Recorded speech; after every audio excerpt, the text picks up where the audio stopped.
80-90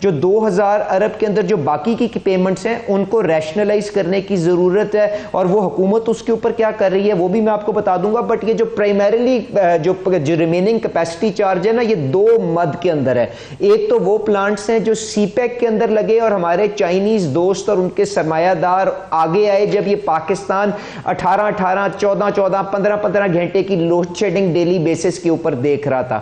اس کے ساتھ ساتھ اس کے اندر جو دوسرے سیٹ آف پلانٹس لگے ہوئے ہیں وہ ہیں جو حکومت نے اپنی مدد کے تحت بینکوں کے ساتھ لون لے کے انہوں نے پلانٹس لگائے ہیں. اس کے اندر آپ کے RLNG کے پلانٹس ہیں جو میرے خیال سے دنیا کی کم ترین لاگت کے اوپر لگے ہیں اور میرے خیال سے تھرمل ایفیشنسی کے لحاظ سے موسٹ ایفیشنٹ پلانٹس ہوں گے.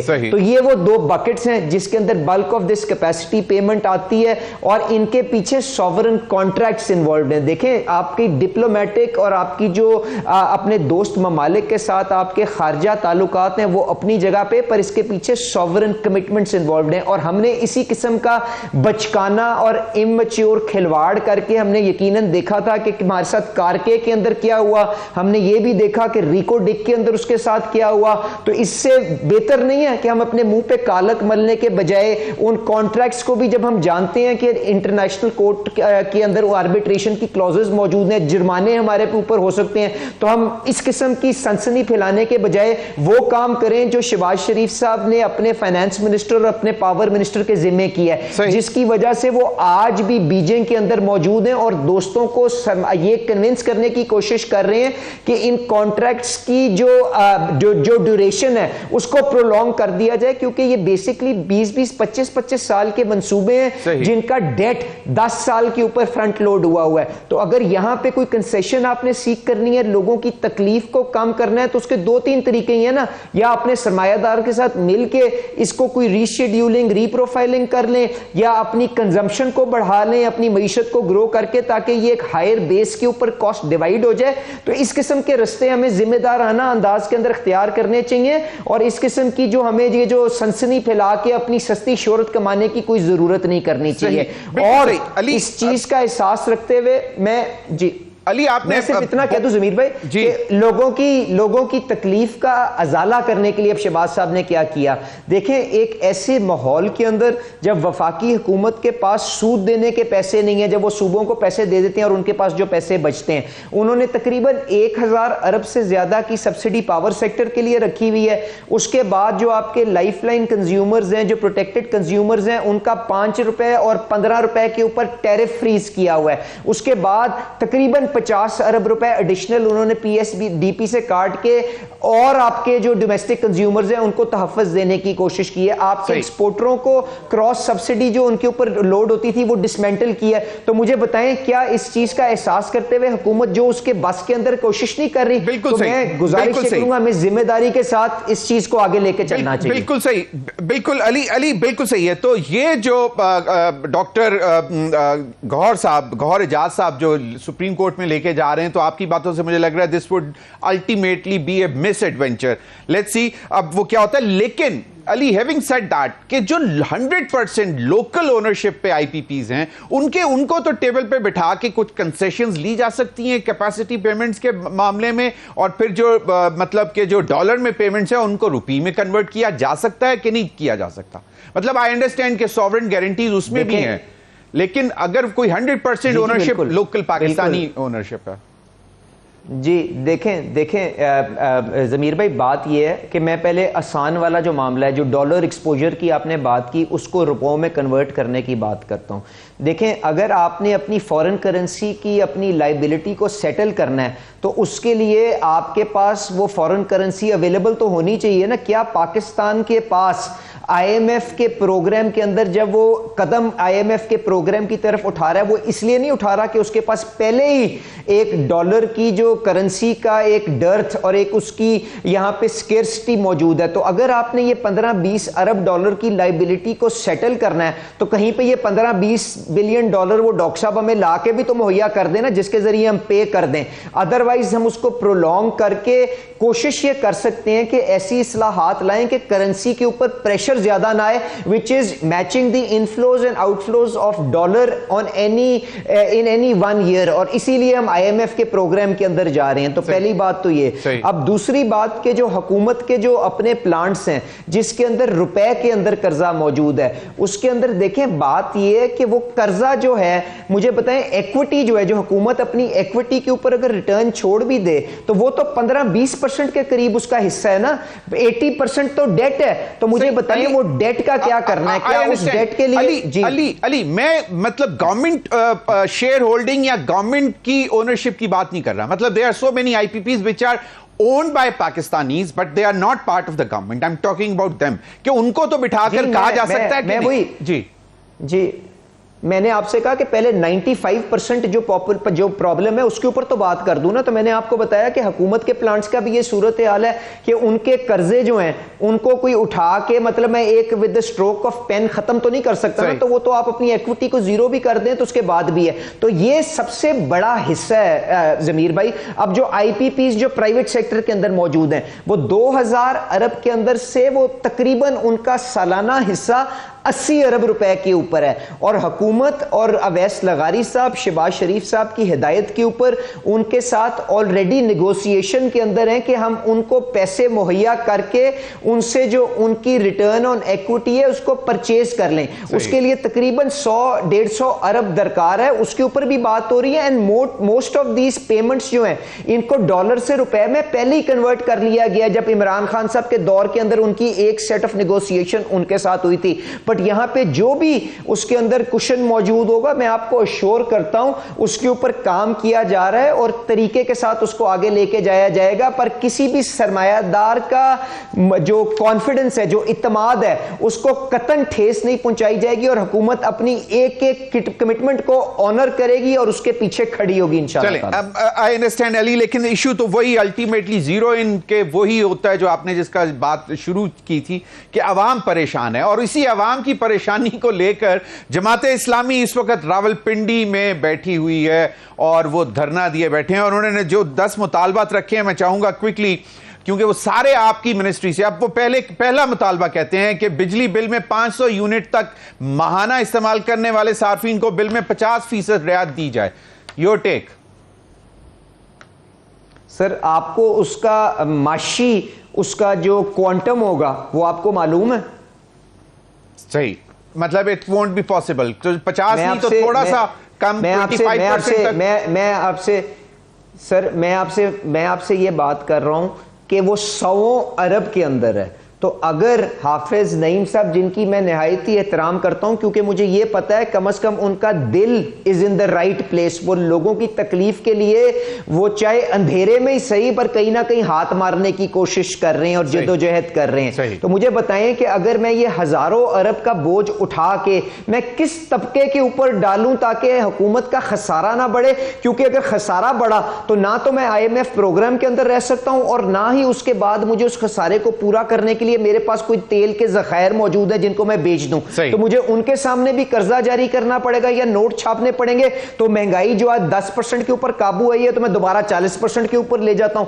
تو دیکھیں آدھی بات نہ کریں, پورا مجھے حل بھی تو بتائیں نا. شہباز شریف صاحب نے کہاں پہ غلط کیا اور کہاں پہ جا کے اس کا میں بوجھ پار کروں, تو پھر بات آگے چل سکتی ہے نا. ورنہ تو ہزاروں خواہشیں ایسی کہ ہر خواہش پہ دم نکلے بہت نکلے میرے ارماں مگر پھر بھی کم نکلے.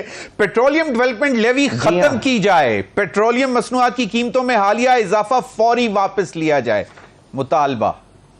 چلیں میرا یہ ذاتی اندازہ ہے کہ انشاءاللہ پہلی کو کچھ نہ کچھ ریلیف ڈیزل کی قیمت کے اندر ضرور عوام کو ملے گی. اب جہاں سے وہ پیٹرولیم ڈیولپمنٹ لیوی کہہ رہے ہیں ختم کر دوں, تو اس کا بھی تقریباً 1000 ارب کا اس کا نسخہ ہے. تو مجھے بتا دیں وہ میں نے کس طبقے کے اوپر ڈالنا ہے, میں یقیناً اس کے اوپر ڈال دیتا ہوں. تو ابھی آپ نے وہ کیا شعر سنایا تھا ضمیر بھائی, ذرا دوبارہ ایک دفعہ بتائیے گا عوام کے لیے. نہیں چلیں یہ نہ کہ ہزاروں آپ نے مطلب مصرع آپ نے دیا تھا, کمپلیٹ میں نے کیا. نہیں وہ آخری کمپلیٹ کر دیں ذرا. آخری والا جملہ سب سے ضروری تھا جس پہ میں خاموش تھا کہ آپ پورا کر دیں. بہت نکلے, مطلب پہلے پھر جو پہلا مصرع شروع کرنا پڑے گا کہ ہزاروں خواہشیں ایسی کہ ہر خواہش پہ دم نکلے. بہت نکلے دل کے ارماں مگر پھر بھی کم نکلے, probably something like that. مطلب کیونکہ میں ماشاءاللہ حافظ صاحب ماشاءاللہ حافظ صاحب نے 2000 ارب کا تو نسخہ بتا دیا. 8-9 ارب کا ہمارا پہلے خسارہ ہے, 8-9 ہزار کا تو ہمارا پہلی خسارہ, تو ماشاءاللہ 10-11 ہزار کا خسارہ ہو گیا. 11,000 کا ہو گیا. یقیناً اس کا حساب آپ سے بعد میں پوچھ لوں گا. چلے ٹھیک ہے. اس کے بعد کہتے ہیں اشیاء ضرورت کی قیمتوں میں 20% فوری طور پر کمی لائی جائے. Is it in your control or it's about the provincial governments? یہ تو ڈیوالو ہو چکا ہے نا پرائس کمیٹی. نہیں, جس کے مرضی ذمے پہ ہو, مجھے بتائیں کس طرح لے کے آنی ہے. مجھے بتائیں آفٹر آل اگر یہ جو آلو کی قیمت یا گندم کی قیمت, کیا میں جو میرا کسان پیچھے کھڑا ہے اس کو ڈنڈے مار کے اس کی اشیاء جو میں چاہتا ہوں اس کو دنیا میں اس کی قیمت ملے, جو دنیا میں جو اس کی فیئر پرائس ہے اس کے مطابق ملے, تو کیا میں اس کو ڈنڈے مار کے اس کی آمدنی پہلے 20% سے گھٹاؤں اور اس کے بعد جن لوگوں کو حافظ صاحب چاہتے ہیں کہ اس کا مفاد یا اس کا فائدہ مل سکے ان کو مہیا کر دوں, یا کس طرح کروں؟ یا اگر حکومت لے تو پھر ایک دفعہ 1-1000 ارب اور اس کے اوپر ایڈ کر لیں, حکومت اس کے مطابق بھی کر لے گی اس کا کام. 13,000 ارب ہو گیا یا 12,000 ارب ہو گیا, 12,000 ارب ہو گیا, لیکن آپ ان پٹ کاسٹ کم کر سکتے ہیں جس پہ کسان تھوڑا سا کمفرٹیبل بھی ہوگا. بٹ اینی ویز کیسے مجھے بتائیں, مطلب شہباز شریف صاحب نے نہیں تو سبسڈی آ گئی نا, تو سبسڈی کا تو نسخہ ہوگا نا, تو میں نے 1000 ارب تو ڈلوا دیا آپ کو. دیکھیں ٹھیک ہے, 12,000 ارب یہ ہے کہ اس کی جو پروڈکٹیوٹی ہے, اس کی جو پیداواری کیپیسٹی ہے, اس کو بڑھانے کے لیے ہر قسم کا اقدام پہلے ہی شہباز شریف صاحب نے لینے کی کوشش کی ہے. کسی سیڈ کے اوپر سیل ٹیکس نہیں لگنے دیا IMF کی ڈیمانڈ کے باوجود, کسی پیسٹیسائیڈ کے اوپر انہوں نے سیلز ٹیکس نہیں لگنے دیا, کسی فرٹیلائزر DAP کے اوپر ایڈیشنل کوئی لیوی نہیں لگنے دی. وہ اسی لیے تھا کہ ہمارا کاشتکار جو آج تکلیف کے اندر ہے, ہم اس کی پیداوار کو بڑھا سکیں. تو مجھے بتائیں پیداوار بڑھائے بغیر میں کس طرح سے سپلائی بڑھاؤں کہ حافظ نعیم صاحب کی خواہش کے مطابق میں وہ اس کی 20% قیمت کم کر دوں, یا مجھے وہ 1000 ارب جو اور ہے وہ بتا دیں. خسارہ 12,000 ارب پہ چلا گیا. مطلب اگر یہ ساری خواہشات ان کی پوری ہوتی ہیں. اگلی پہ چلتے ہیں کیونکہ تعلیم ان کے بہت دل کے قریب ہے. وہ کہتے ہیں اسٹیشنری آئٹم سمیت بچوں کی تعلیم و تربیت سے متعلق تمام آئٹمز پر ٹیکس واپس لیا جائے. I think this is a fair demand. نہیں بالکل دس از اے فیئر ڈیمانڈ, اور اس کے اوپر جو 10% سیلز ٹیکس اس بجٹ کے اندر لگا ہے, اس کے لیے شہباز شریف صاحب اور اس ناچیز نے بے پناہ کوشش کی تھی ضمیر بھائی کہ ہم یہ ایگزیمپشن جو ہم نے دی ہوئی تھی اس کو مینٹین کر سکیں. IMF کا کہنا یہ تھا کہ جی کہ دیکھیں آپ کے خود ہی معیشت کے جو یہاں پہ ماہرین ہیں وہ آ کے بتاتے ہیں کہ ایک چیز کے اوپر 5% سیل ٹیکس ہے, ایک کے اوپر 0 ہے, ایک کے اوپر 10 ہے, ایک کے اوپر 15 ہے, تو آپ ان ساری کی ساری چیزوں کو ہارمونائز کریں. تو ہم نے 18% کے بجائے ان کو 10% پہ فی الحال منایا ہے. جس طرح ہمارے پاس جو اپنے بجٹ کے سامنے پروگریس ملے گی اور ہم اپنی بیس کو جو ہم ڈیجیٹائزیشن سے وائڈن کرنے جا رہے ہیں ہم وائڈن کر لیں گے. تو انشاءاللہ تعالی شہباز شریف صاحب کی ترجیحات میں 2 چیزیں ہیں. ایک تو یہ کہ تنخواہ دار آدمی کے اوپر ٹیکس جلد از جلد واپس کیا جا سکے بجٹ سے پہلی والی صورتحال کے اوپر, اور دوسرا اسٹیشنری آئٹمس اور اس قسم کی جو کور آپ جانتے ہیں جو عوام کی جو غریب آدمی کی یا ہمارے جو پروڈکٹیو سیگمنٹس ہیں ان کی جو ضرورت کی چیزیں ان کو کم کیا جا سکے. جی بالکل, اور صحت کے اوپر تو ہم نے کافی حد تک تحفظ دیا بھی ہے. صرف یہ 10% جو سیل ٹیکس اسٹیشنری پہ پڑا ہے وہ ہم نہیں دے سکے کیونکہ اس کے اوپر ہمارے جو پارٹنرز تھے, جو ہمارے IMF جو ہمارے ساتھ شراکت داری میں جنہوں نے یہ بجٹ بنایا, انہوں نے کہا کہ یہ دیکھیں دفتروں کے اندر بھی اور کمرشل اپلیکیشن بھی ہے, پورے کا پورا اس کا اسکولوں میں استعمال نہیں ہے. تو یہ لاجک تھی, میں نے آپ کے سامنے بالکل سچائی کے سامنے پیش کر دی ہے. پر ہمارا بھی سوچ ان کے ساتھ ہے کہ ہمیں یہ بوجھ نہ ڈالنا پڑے ہم اپنی عوام کے اوپر, پر مجھے ریونیو کا سورس کوئی اور بتا دیں میں اس پہ ٹرانسفر کر دوں. بالکل صحیح. اچھا, اب وہ آپ کو اب سولوشن بھی دے رہے ہیں کہ کہاں سے آپ پیسہ نکالیں اور کہاں پہ. وہ کہتے ہیں کہ یہ اشرافیہ کی عیاشیاں عوام کے لیے ناقابل برداشت, یعنی کہ ان کو بالکل ختم کریں. غیر ترقیاتی اخراجات پر 35% کٹ لگایا جائے فوری طور پر. مطالبہ نہیں, بالکل ٹھیک بات ہے جی. میرا اور اس کا جو جواب ہے وہ یہ ہے کہ ضمیر بھائی, آپ جو تنخواہوں کے اندر جو انکریز آئی ہے سرکاری ملازمین میں تقریباً 20 سے 25% ڈپینڈنگ کہ آپ کا کیا گریڈ اور آپ کی کیا اس کی کیٹیگری ہے. تو اگر آپ اس انکریز کی وجہ سے جو بوجھ بڑھا ہے اس کو منہا کر دیں تو میرا نہیں خیال کوئی بہت زیادہ اس کے اندر انکریز آئی ہے. پر اگر مہنگائی 40-50% ہے اور ہم نے اس کو اسی جگہ کے اوپر اسی سطح کے اوپر پچھلی سال کے اوپر مینٹین کیا تو ریل ٹرمز میں تو اس کی کاسٹ گھٹی ہے نا.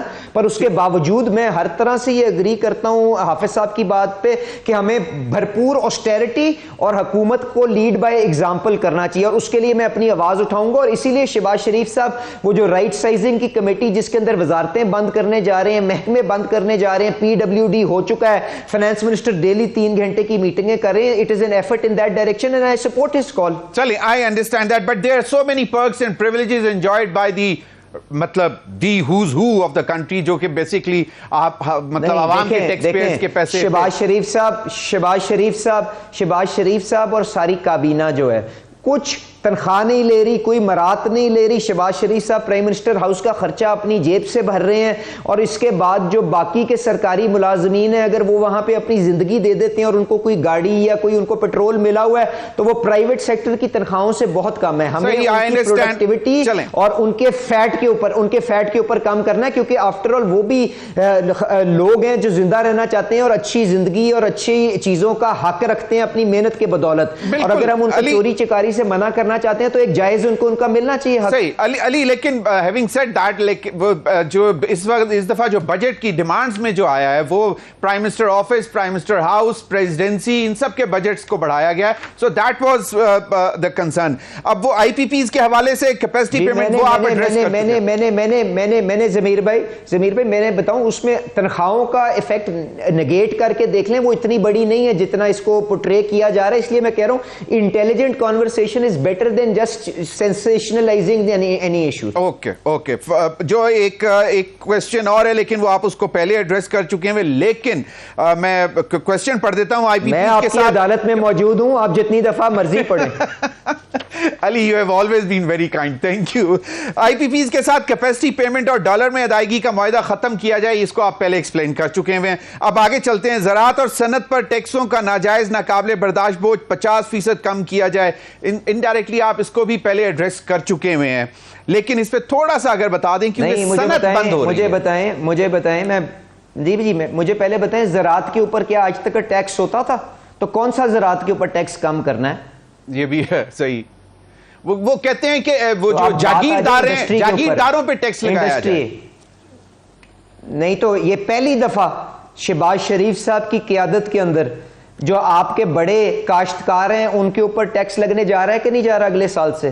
آپ نے IMF فریم ورک جس کے اندر صوبوں کو اس کے اوپر کنونس کیا گیا ہے, منایا گیا اور ان کو ٹیکسیشن کی نیٹ میں لایا جا رہا ہے, جس طرح سے تنخواہ دار لوگ اور باقی لوگ آئے ہیں. Is this not a step in the right direction?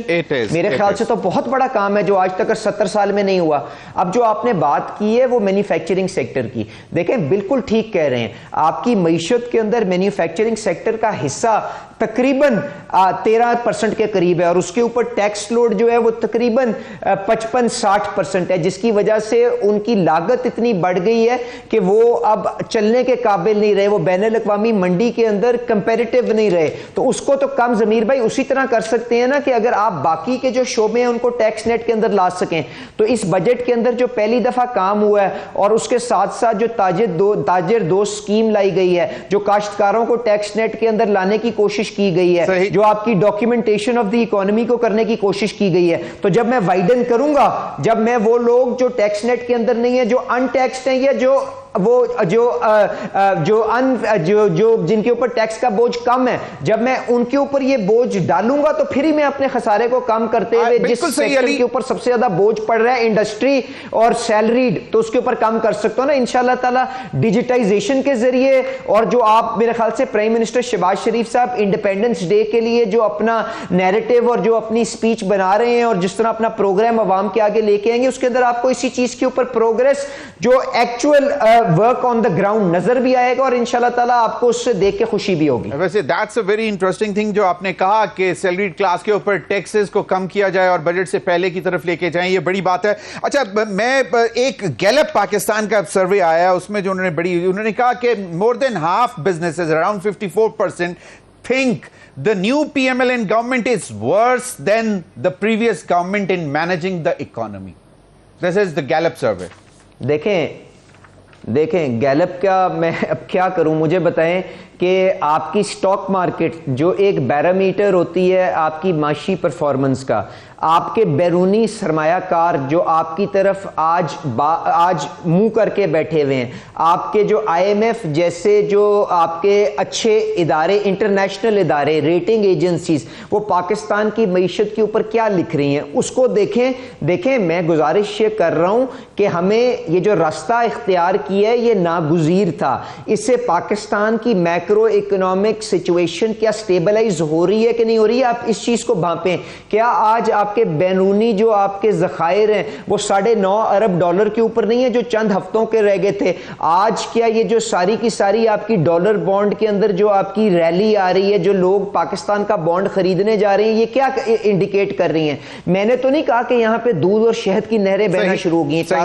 کاروباری لوگوں کو بالکل تکلیف ہے کیونکہ بجلی کی لاگت بہت زیادہ ہے, ٹیکس ان کے اوپر بہت زیادہ ہے. پر اگر میں رستے پہ جو ڈاکیومنٹیشن کے اور ان ٹیکسڈ اور نان ٹیکسڈ سیکٹرز کے اوپر یا جو آپ کے لو ٹیکس سیکٹرز ہیں, جب تک میں ان کے اوپر وائڈن نہیں کر لیتا, میں ان کا بوجھ کس طرح سے کم کروں؟ میں نہیں کر سکتا. تو اس چیز کو, لوگوں کی تکلیف کو میں سمجھتے ہوئے آپ سے گزارش کروں گا, پلیز لک ایٹ اکنامک جو آپ کے ایکسپرٹس ہیں وہ کیا کہہ رہے ہیں, لک ایٹ انٹرنیشنل پبلیکیشنز وہ کیا کہہ رہی ہیں, look at the bond markets, look at the stock exchange, look at what the foreign investor is saying, look at what IMF is saying. یہ ہم نے ایک مشکل رستہ اس لیے اختیار کیا کیونکہ اس استحکام کو ہم اینکر کرنا چاہتے ہیں. خدا نہ خواستہ جو اگر سستی شہرت کے لیے, اگر ہم نے تالیاں بجوانے کے لیے اگر یہ رستہ کہ میں ٹیکس بھی کم کر دوں گا, میں ڈیزل بھی سعودی عربیہ سے سستی قیمت پہ بیچنا شروع کر دوں گا جو عمران خان صاحب کرتے تھے, تو میں تالیاں اور گیلپ سروے میں تو اچھے نمبر لے لوں گا, پر پاکستان کو دیوالیہ کروا دوں گا.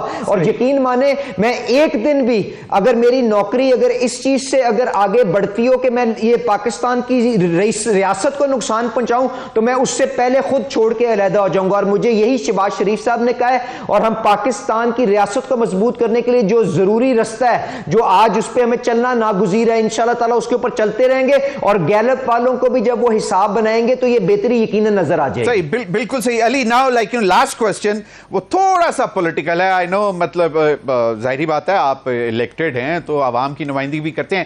Now politically in a sense کہ آپ کی اتحادی سب سے بڑی جماعت پاکستان پیپلز پارٹی, ایک تو یہ کہ وہ کابینہ میں ابھی تک شامل نہیں ہو رہی, دوسرا اوپر سونے پہ سہاگا یہ کہ ان کے گورنر جو ہیں وہ کہتے ہیں کہ جی 42 IPPs جو ہیں وہ ایسی ہیں جن میں حکومتی اشرافیہ بیٹھے ہوئے ہیں, مطلب وہ بھی وہی وائس اٹھا رہے ہیں. And the other day I saw like you know the previous caretaker prime minister also, وہ بھی بیٹھے ہوئے تھے گوہر اجاز صاحب کے ساتھ, جو کہ بیسکلی شاید آپ لوگوں کے مرہون منت سینٹ میں بیٹھے.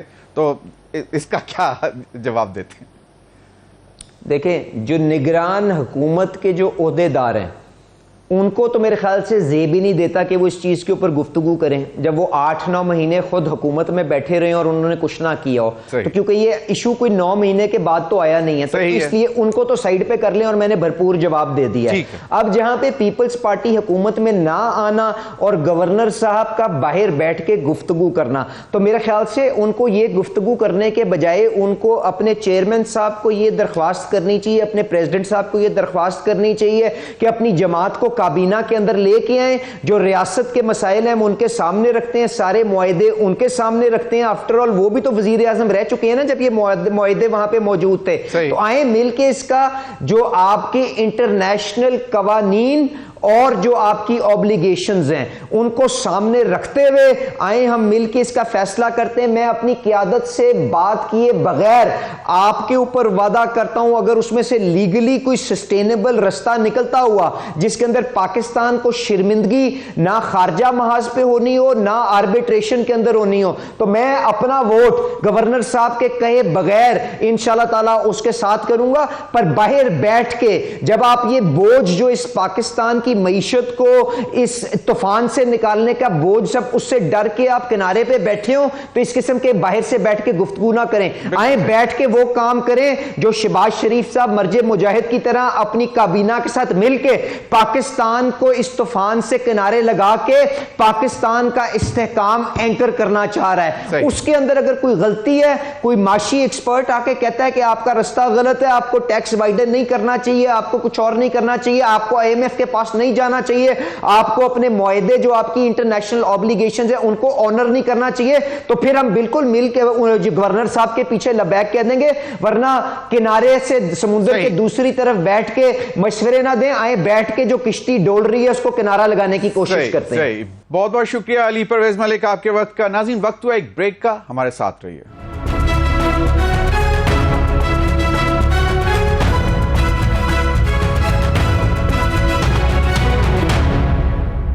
ویلکم بیک ناظرین ہمیں جوائن کیا ہے سابق امیر جماعت اسلامی سراج الحق صاحب. بہت بہت شکریہ سراج الحق صاحب آپ کے وقت کا. سراج الحق صاحب, ابھی کوئی 10 مطالبات جو ہیں جماعت اسلامی کی طرف سے ہمارے سامنے آئے ہیں, اور ہماری کچھ دیر پہلے بات ہو رہی تھی, جو وزیر مملکت ہیں انہوں نے جو ہمیں نمبرز دیے, انہوں نے کہا جی ایک ایک مطالبہ جو ہے وہ 1000 ارب روپے میں پڑے گا, اور پہلے ہی 9000 ارب روپے کا ہمارے پاس خسارہ ہے. تو وہ انہوں نے کہا کہ یہ 13-14 ہزار ارب کا خسارہ پہلے یہ بھی بتا دیں جماعت اسلامی کہ ہم یہ کہاں سے پورے کریں گے. بسم اللہ الرحمن الرحیم. کوئی مشکل نہیں ہے, اخلاص چاہیے, عزم چاہیے. اگر ان کے عیاشیوں کے لیے پیسے ہیں تو عوام کے لیے پیسے کیوں نہیں ہیں. یہ تو ابھی ایک کتاب آئی ہے ڈبلیو بیکرز کی, انہوں نے لکھا ہے کہ پاکستان کی صرف 2 حکمران خاندانوں کا پیسہ جو باہر پڑا ہے وہ بھی 2 کروڑ 50 ارب سے زیادہ ہے. اور اس نے ساتھ یہ بھی لکھا ہے کہ اگر اس پہ کوئی شک ہے تو بے شک ہمیں عدالت میں چیلنج کریں.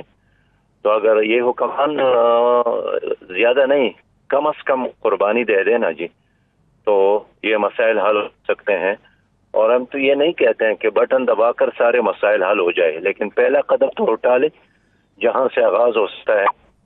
میرے خود IMF کے بہت ذمہ دار لوگوں سے رابطہ ہے, وہ میرے پاس آئے ہیں, اس نے مجھے بتایا ہے کہ ہمارا ڈیمانڈ یہ نہیں ہے کہ آپ بجلی کی قیمتوں میں اضافہ کریں. ہم یہ کہتے ہیں کہ جو چوریاں ہیں اس کو ختم کرے تو بھی آپ اپنے پاؤں پہ کھڑے ہو سکتے ہیں, اور جو مفت خورے ہیں ان کی بجلی بند کر کے بھی آپ عوام کو ریلیف دے سکتے ہیں.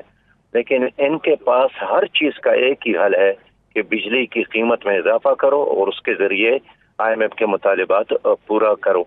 تو ہم اس لیے سمجھتے ہیں کہ مسئلہ ناممکن نہیں ہے اور یہ حل کرنا ہی ہے. فرض کرے آپ نہیں کر سکتے ہیں, آپ کی صلاحیت نہیں ہے, آپ کی سوچ نہیں ہے, تو پھر آپ چھوڑ دیں.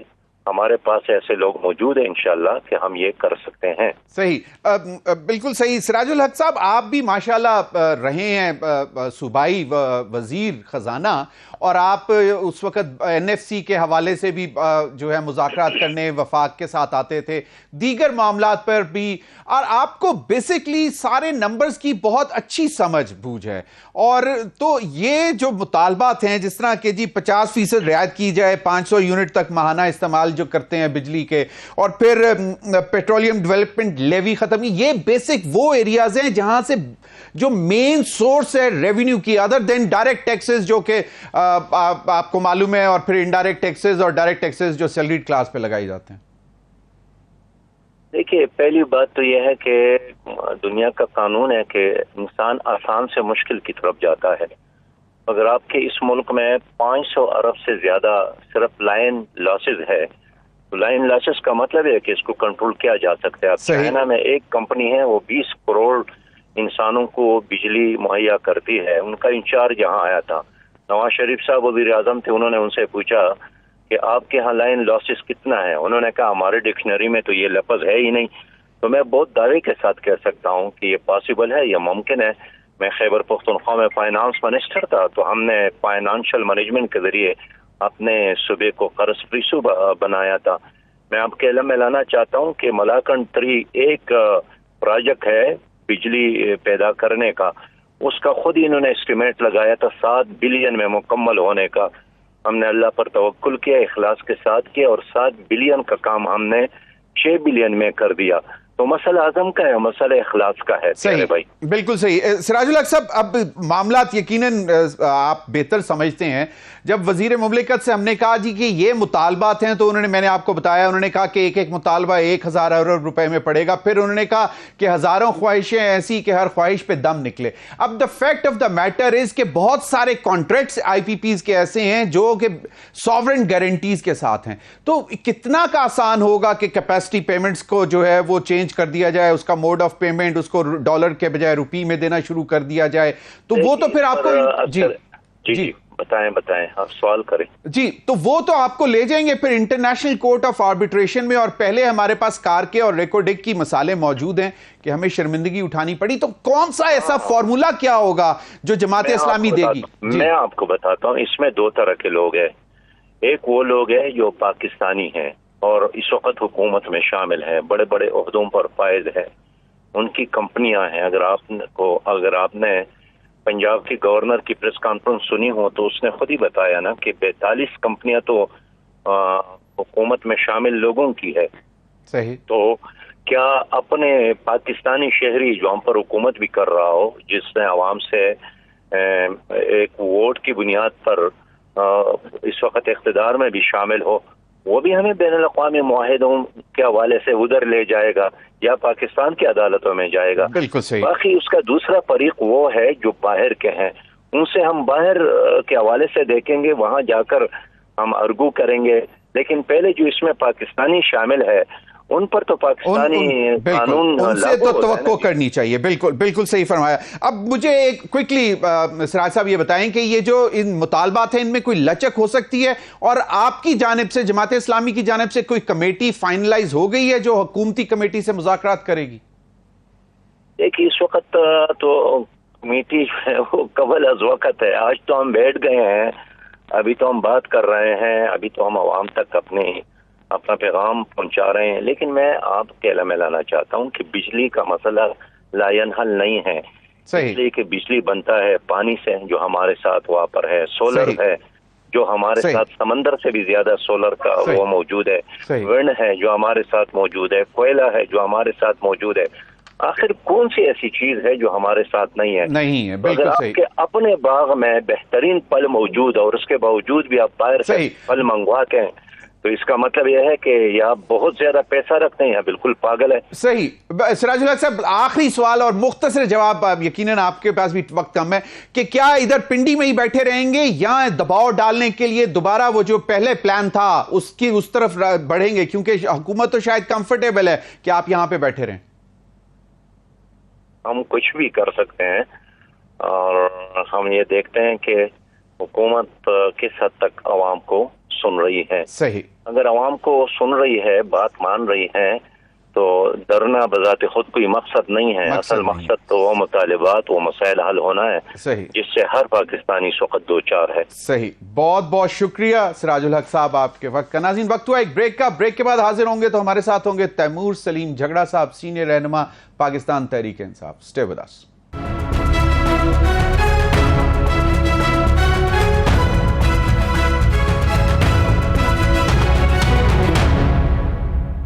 ویلکم بیک ناظرین. ہمیں جوائن کیا ہے تیمور سلیم جھگڑا صاحب, سینئر رہنما پاکستان تحریک انصاف. بہت بہت شکریہ جھگڑا صاحب آپ کے وقت کا. تیمور سلیم جھگڑا صاحب, ایک جو اس وقت صورتحال بن رہی ہے اس کا ذرا ہمیں کچھ سمجھائیں کہ ایک طرف تو پہلے لگ رہا تھا کہ شاید پی ٹی آئی نے سب جگہ توپیں کھولی ہوئی ہیں, لیکن اب ایسا لگ رہا ہے کہ شاید مفاہمت کی بات بھی کی جا سکتی ہے. جو پیغام بھجوائے جا رہے ہیں کہ جان بوجھ کر پاکستان مسلم لیگ نون جو ہے وہ پاکستان تحریک انصاف, تو یہ آپ لوگوں کو کیسے فیل ہوا کہ یہ باقاعدہ کوئی انجینئرڈ کوشش کی جا رہی ہے حکومت کی طرف سے؟ نہیں, اس میں تو کوئی شک نہیں.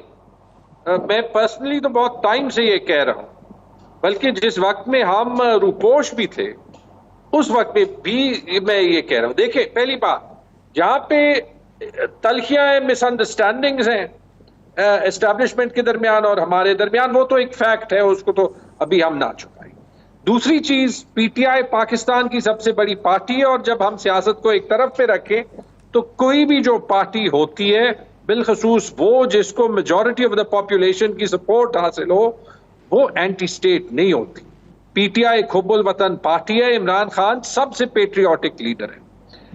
تیسری چیز, پی ایم ایل این کی سیاست جو ہے وہ داؤ پہ ہے, یہ بار بار ایڈمٹ کر چکے ہیں. آف دا ریکارڈ یہ بات بار بار ہوتی ہے کہ نواز شریف ڈیسپریٹلی میسیجز بھیج رہے ہیں کہ ہماری سیاست تباہ ہو گئی, ابھی کوئی پی ٹی آئی ہمارے لیے تن کے رکھے. تو I am actually quite happy, اور اس کا یہ مطلب نہیں کہ ہم کسی کے ساتھ ڈیل کرنا چاہتے ہیں, اس کا یہ مطلب نہیں کہ ہم کوئی وے آؤٹ چاہتے ہیں. ہم پاکستان کے لیے وے فارورڈ چاہتے ہیں جس میں ڈیموکریٹک فورسز نے ڈیموکریٹک رول پلے کرنا ہوگا, ہر ادارے کو اپنی جگہ فٹ کرنا ہوگا, لیکن کسی نہ کسی دن تو ویسے ہی جو ہے یہ جو آئی بال ٹو آئی بال کنفرنٹیشن ہے completely unnecessary most popular party and the establishment, یہ ختم ہوگی. صحیح. بٹ آج علی گور بلوچ صاحب نے کہا کہ جناب پہلے مذاکرات کی بات کرتے ہیں اور مذاکرات کی بات کرتے ہیں, پھر جو ہے ظلم اور تشدد کرتے ہیں. تو انہوں نے کہا کہ جی اس طرح اس ماحول میں تو مذاکرات نہیں ہو سکتے. لیکن آج وفاقی وزیر نے پریس کانفرنس میں مصدق ملک صاحب نے پھر کہہ دیا کہ میں دعوت دیتا ہوں آپ کو, پی ٹی آئی کو, کہ ہمارے ساتھ مذاکرات کریں, اور جب ہم دعوت دیتے ہیں تو آپ جو ہے وہ احتجاجی سیاست کی طرف جاتے ہیں, پہیا جام کرنا چاہتے ہیں, مطلب انتشار پھیلانا چاہتے ہیں. یار یہ مصدق ملک کا ویسے جو ان کا جو ڈبیٹنگ پراویس ہے وہ کافی اچھا ہے, کافی اچھی اردو بولتے ہیں اور کافی جذبات میں آ جاتے ہیں. حالانکہ ایک انرجی منسٹر کا کام پاکستان کے بجلی اور گیس اور پیٹرولیم پروڈکٹس کے نظام کو ٹھیک کرنا ہے. ان کے پاس تو جو ہے وہ پیٹرولیم ہے, لیکن چاہے بجلی ہو چاہے گیس ہو کا بڑا برا جو ہے وہ حال ہے, اور پورا ملک جو ہے وہ ایک انرجی اور ایک مہنگائی کرائسس میں مبتلا ہے. دیکھیں, I am sorry, actions will speak louder than words. آپ نے مذاکرات کرنی ہے, پارلیمنٹ میں سب سے بڑی جو پارلیمنٹری پارٹی ہے وہ پی ٹی آئی آلریڈی بیٹھی ہوئی ہے, کریں مذاکرات. یہ جو دوگلا پن ہے بار بار, وہاں آپ کہتے ہیں مذاکرات, وہاں پہ آپ کہتے ہیں کہ پی ٹی آئی کو ٹیررسٹ پارٹی ڈکلیئر کرنا ہے. پھر ہم ٹیررسٹ پارٹی ہیں, آپ میرے سے بات کیوں کر رہے ہیں؟ اور اگر ہم ٹیررسٹ پارٹی ہیں اور آپ یہ ڈیبیٹ کر رہے ہیں اور آپ کے پاس شواہد ہیں, تو آپ مذاکرات کس چیز کے کر رہے ہیں؟ صحیح. یہ ان کی منافقت ہے, اور منافقت اس لیے کیونکہ انہیں پتہ ہے کہ ان کی سیاست اور ان کے ساتھ جو پاکستان کی روایتی سیاست تھی دونوں ختم اور تباہ و برباد ہو رہی. صحیح, بالکل صحیح. اب جھگڑا صاحب ایک چیز اور ہے کہ الیکشن کمیشن کو واضح لارجر بینچ, مطلب فل کورٹ بینچ کا ایک فیصلہ گیا, لیکن وہ اس میں اب مزید کوئی نہ کوئی چیزیں نکال رہے ہیں کہ جی اب وہ 41 جو ہیں ان کی وہ ہمیں چاہیے تصدیق کہ وہ ان کا پارلیمنٹری سٹیٹس کیا ہے. اور یہ دوسری جانب حکومت جو ہے, جس طرح آپ نے بھی ذکر کیا, not even only terrorist party, وہ کہتے ہیں کہ جی اس کو ختم کیا جائے, پی ٹی آئی پر بین لگایا جائے. ایسی مزاحیہ خیز یہ election commission, and it would be funny if it were not so serious. Election commission نے تو نہ صرف اپنا مذاق بنا دیا, اپنی بدنیتی کا ثبوت پہ ثبوت جو ہے وہ دے رہے ہیں. یہ جو کام کر رہے ہیں نا, اس سے مجھے وہ جو ہمارے بابو یہ آفس میں یہ D M G C M G کے بیٹھے ہوتے ہیں, جن کا ویسے یہ الیکشن کی تباہی میں بہت بڑا رول ہے, سکندر راجہ بھی ایک babu as an D M G officer, ان کے لیے ایک نک نیم ہوتا ہے, وہ ہے جی ہم یہ دیکھ رہے ہیں ہم کنفرمیشن کس سے لیں گے. مطلب یہ چیز سینس بناتی ہے.